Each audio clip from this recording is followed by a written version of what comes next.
Autism spectrum disorders are a group of psychological conditions which can lead to widespread abnormalities in social interactions, communication, and behavior. Autism can affect about 1 or 2 people out of 1,000 worldwide, but in the U.S. that number is closer to 1 in 100. What causes a child to become autistic? What are the signs parents can look for? And what are the most effective treatments? Tonight, answers about autism. I'm Ernie Manous, and this is Houston 8.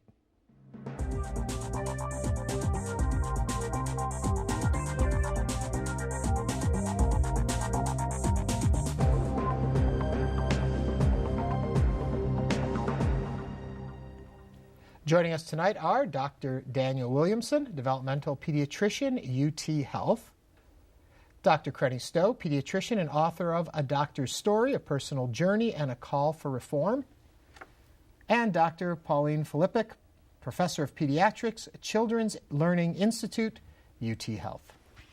Welcome to all three of you. Thank you. First of all, autism is big in the news again. A lot of questions about, for a long time there's been an argument out there that vaccinations of children are causing autism. Then we hear that study that originally came out that all of this future information has been built upon was flawed. Dr. Filippic, let's start with you. Feelings about that? What's our understanding of then where we go from this? First of all, it was a series of case reports. It was not an actual research study per se, and I think the public did not understand that.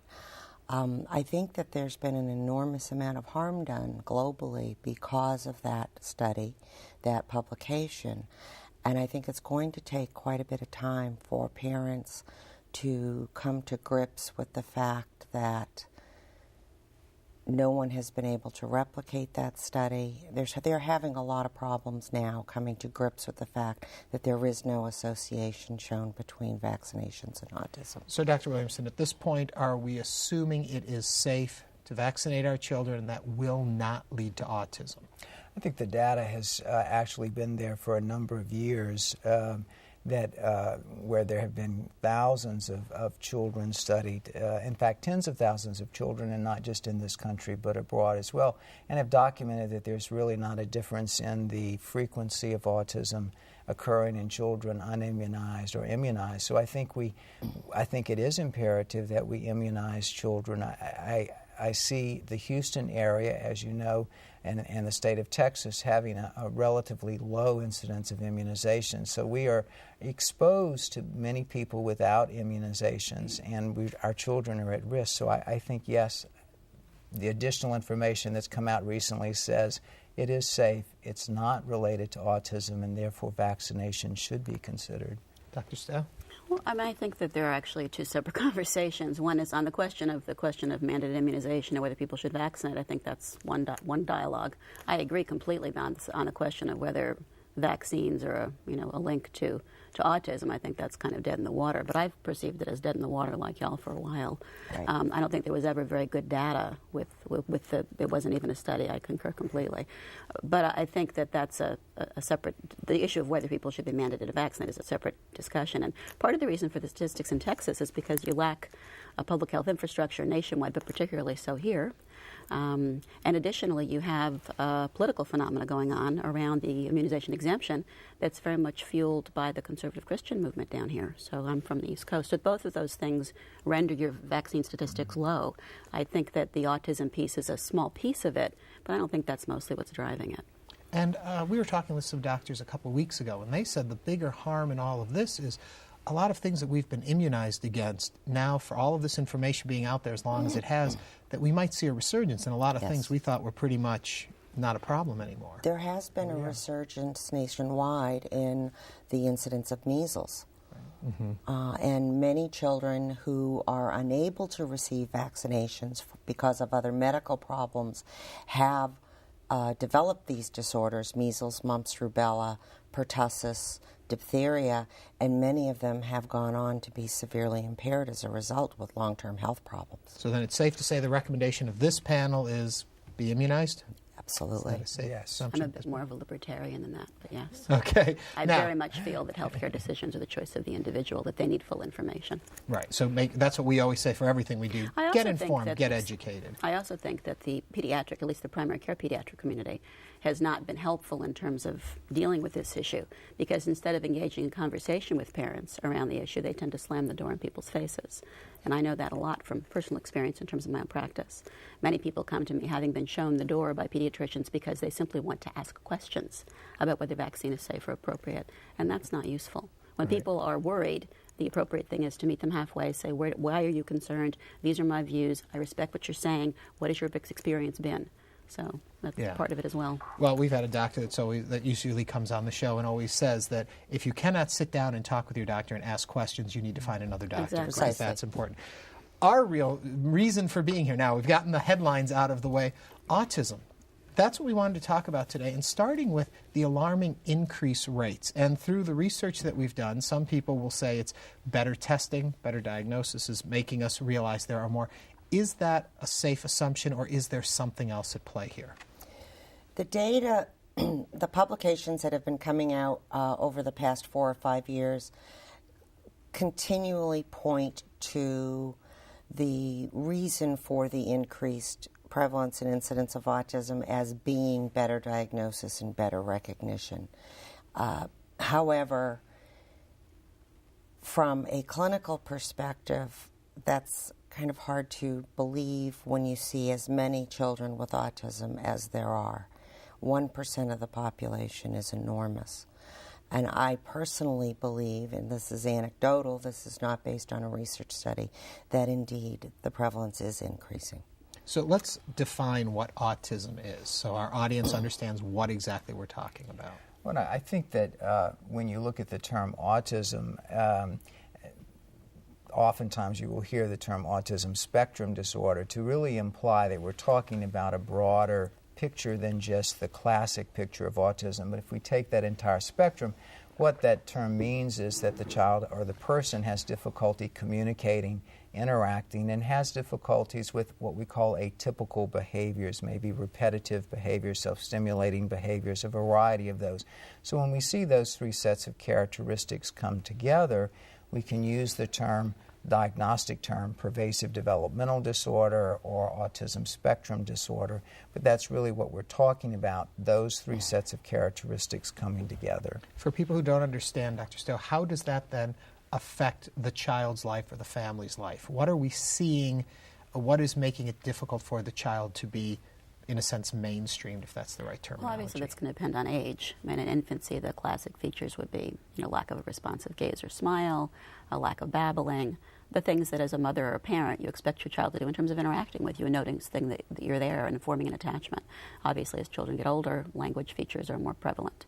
So in classic autism, you're going to have significant severe language delays. Now, I know there are other forms of the spectrum where that's not true, but in classical autism, that would be a paramount feature. And I think that's usually, at least on the front line, that's when people most often come to attention. It's in that 1 to 18 month 1 year to 18 month sort of age group where you're expecting some explosion in terms of language and parents are just not seeing it. Often then they'll go back and say, gee, I did notice that Joey wasn't as responsive or interactive as I had expected, but often it's when you're expecting language development that the diagnosis comes to fruition. Odd question just pops into my head. Birth order, is there a difference in the prevalence of autism depending on where you're born?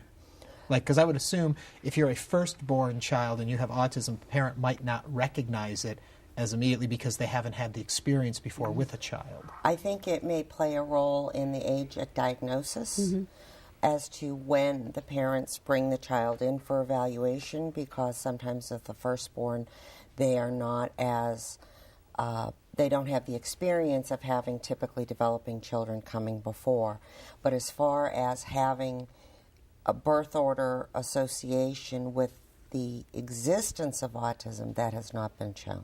Okay. When we talk about these different ways that autism manifests itself in these children, I would assume in the past it has been assumed that the children are less intelligent or that the children are quote-unquote dumb because they are not responding the way other kids did. Was that an early problem, and how do we fight against that stereotype? Well, I think that when you look again at children, the profiles of children who have classic autism with limited language and interaction, the cognitive abilities of those children often are reduced. But when we look at the entire spectrum, we find many individuals at the less severe end of the spectrum, one might say those who have Asperger's syndrome and high-functioning autism, where their cognitive abilities, their reasoning abilities really are very good. They still can have difficulties with communicating with other people in conversation and interactions, but cognitively they can be certainly at or above average. Two issues I want to add. One is that so that people do understand there is, although birth order doesn't matter, certainly sibling prevalence is relevant. So if you have a child with autism, your likelihood of having another is significantly higher. I think it's like 5% or something like that. It's actually 7 to 20%. You would know better than I. Really? If you have one child with autism, the risk of having a second child with autism ranges between 7 and 20%, with the most recent study showing that if your first child with autism is a girl, the second child's risk is up to 20%. And then it increases if you have two children with autism. The risk of a third having autism goes up to 25% or over, and 50% for subsequent pregnancies. And then the other thing I wanted to say is that in terms of incidence, in terms of some of the literature, and that you'd all be more familiar than I, but also just in terms of what I see sort of front line, it really seems to me that the significant increase in incidence is in sort of the softer ends of the spectrum, as I call them, in Asperger's and pervasive developmental, not otherwise specified. And that's, I guess, what concerns me, is that I have a concern about what I call the pathologizing of children, particularly as it's coming out of the neuropsychiatric community. There's a way in which we have sort of an obsession, I think, almost with conformity in this culture, which is odd. We think of ourselves as individualistic, but actually not so much so. My family is of European extraction. Originally, we spent a lot of time out of the country, and Americans are actually quite into conformity. And in terms of children, there's a real interest in kids being kind of the same. Well, and I wonder if quirky behaviors, I see this a lot in terms of clinical practice, kids that are just differently strung together, often extremely bright or very creative or very artistic, are being labeled and sort of pegged into certain categories and being called sick. We may not have a genius left when we're done. Well, that's what I see in all of this, where I wonder how you folks do this, because I would think everyone is on a scale, on a sliding scale somewhere, the shades of gray, and at one point it crosses over into something that then is categorized. Right. Is that an accurate way to look at it, or is there very specific moments where it changes from one to the other, when you can definitely be autistic as opposed to not being? Well, by definition, to have a diagnosis of autism, you have to have a certain number of difficulties in those three core areas of social interaction, verbal and nonverbal communication, and the repetitive, restricted behaviors or interests. So there is a spectrum of how severe the coexistence of those three areas can be.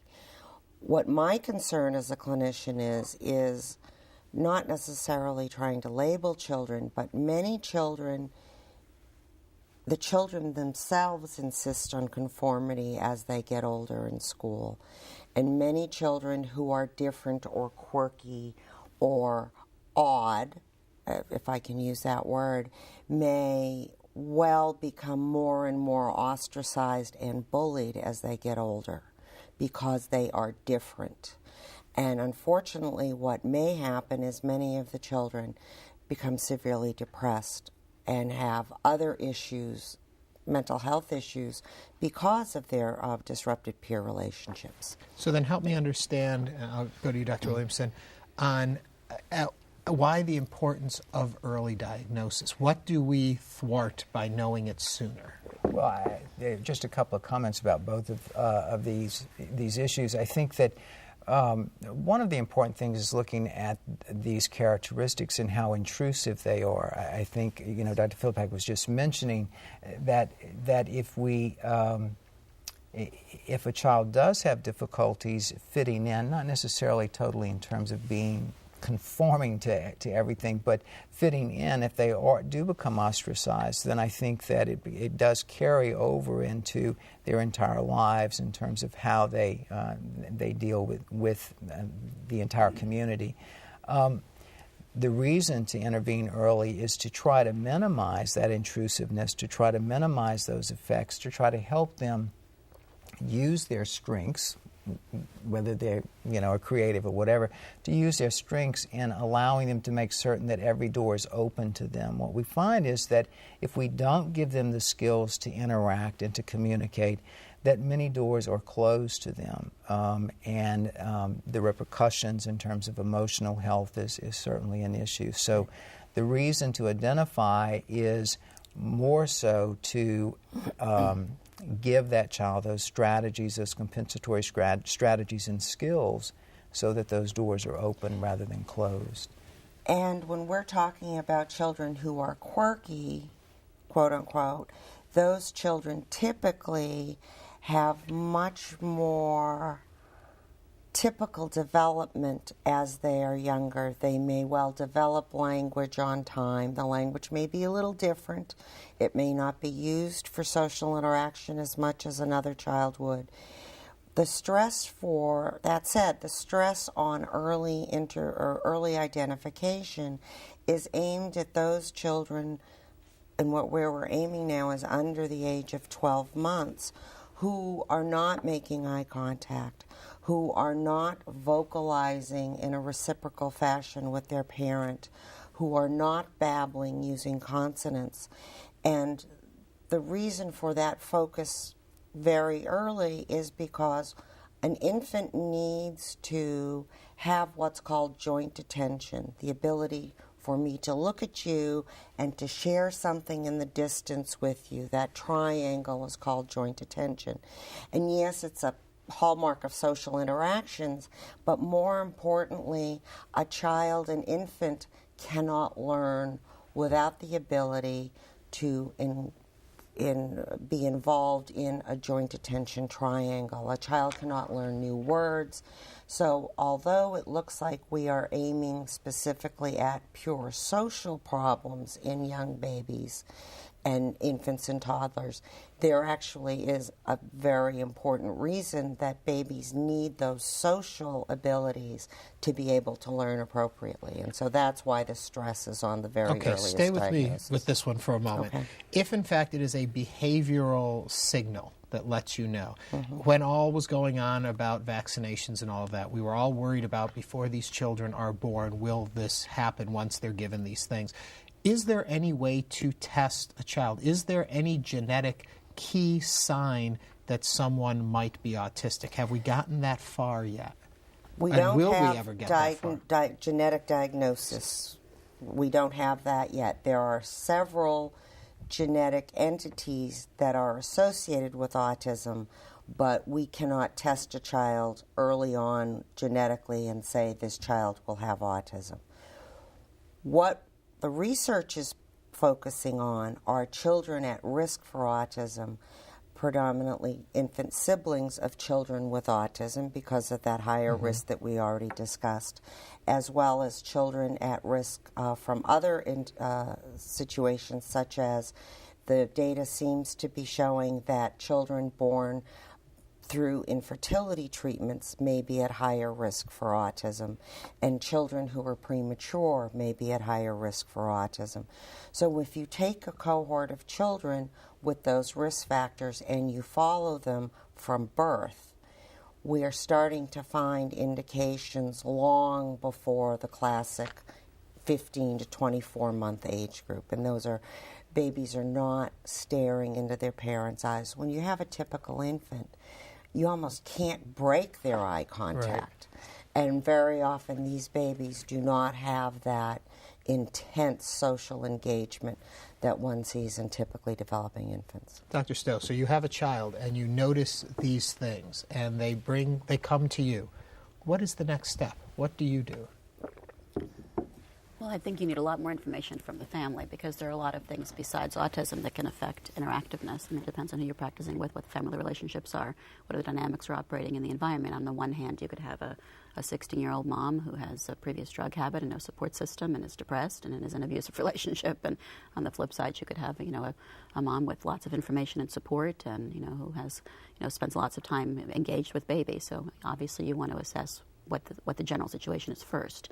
Assuming that you do that and you're still concerned concretely with some of the concrete signs in terms of babbling and connection and cooing and smiling, I think that, and this is something I feel strongly about, that to the extent that we are diagnosing kids with any component of autism spectrum disorders, that diagnosis needs to be finally done by neuropsychiatrists and behavioral pediatricians. I think part of the problem right now with what I perceive as overdiagnosis is that a lot of these kids are being diagnosed not by that. They're using a chat or a brief survey in an office. Same thing happens with ADHD and other diagnoses.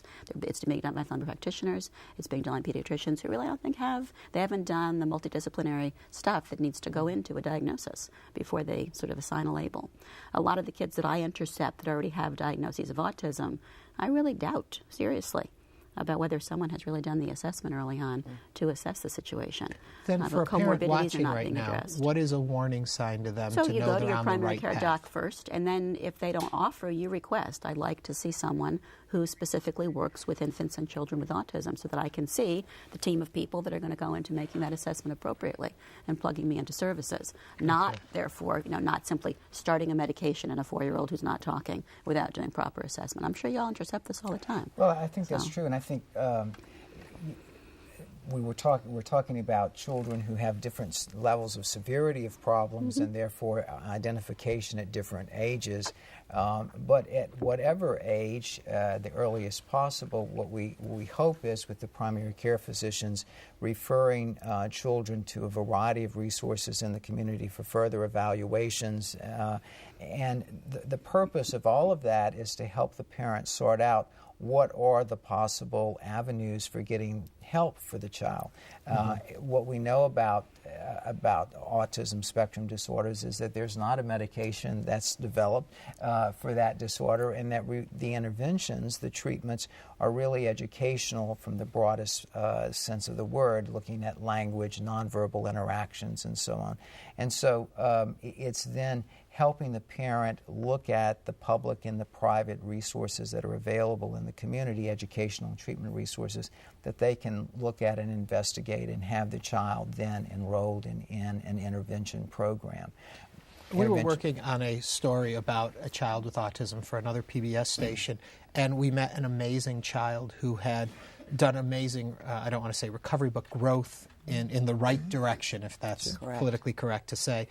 But what I noticed in that situation is a family that has dedicated much, much time, much money, a lot of hard work goes into it.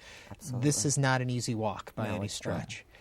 Are there things to make it an easier process, though, for families? Well, first of all, there need to be more resources. I mean, that's a huge problem.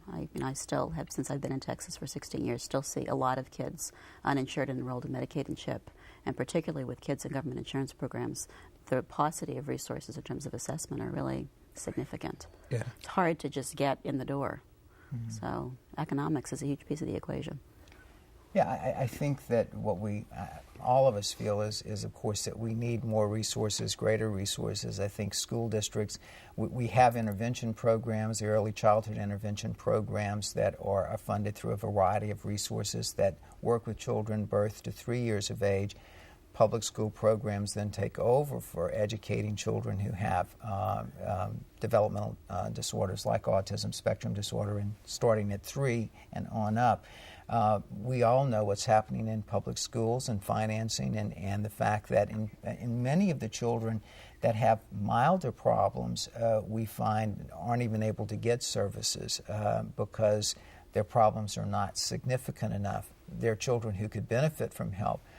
So it's parents financially are left, if they can afford it, with trying to then supplement with private therapy, speech and language therapy, other interventions. But it is a tough situation, even for families who have insurance. Insurance may not cover the cost.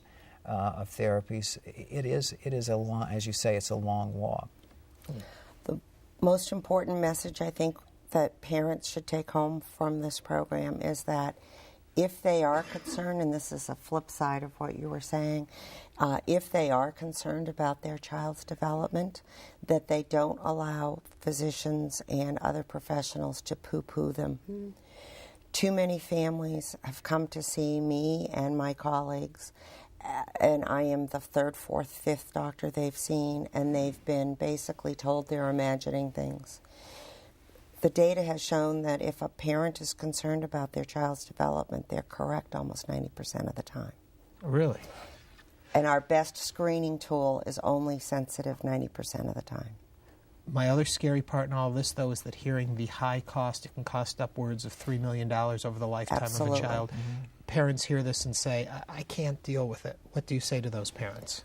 I say that we need to take it one step at a time, one day at a time. Let's take it in small groups, because when you're faced with this enormity of a lifetime, it is absolutely overwhelming. Mm-hmm. And if you can break it down and take it one step at a time, these are the steps that need to be taken between now and the next 6 weeks.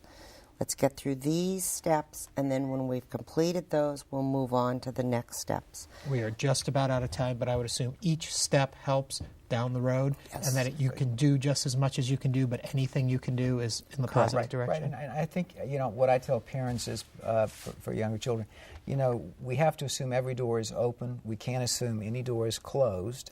Well, unfortunately, I've got to close one door right now, and that's the show. Thank you all for coming in and talking about this very serious subject. Thank you for shedding light on it. Thank you. Now, each week we invite you to visit our home online at HoustonPBS.org. Simply click on the local programs bar, pick Houston 8, and you can join our online community. There you can read more about the guests, learn more about the topics, and even watch past episodes. And that does it for us tonight. Until next time, I'm Ernie Manous. Thank you for joining us, and have a great week.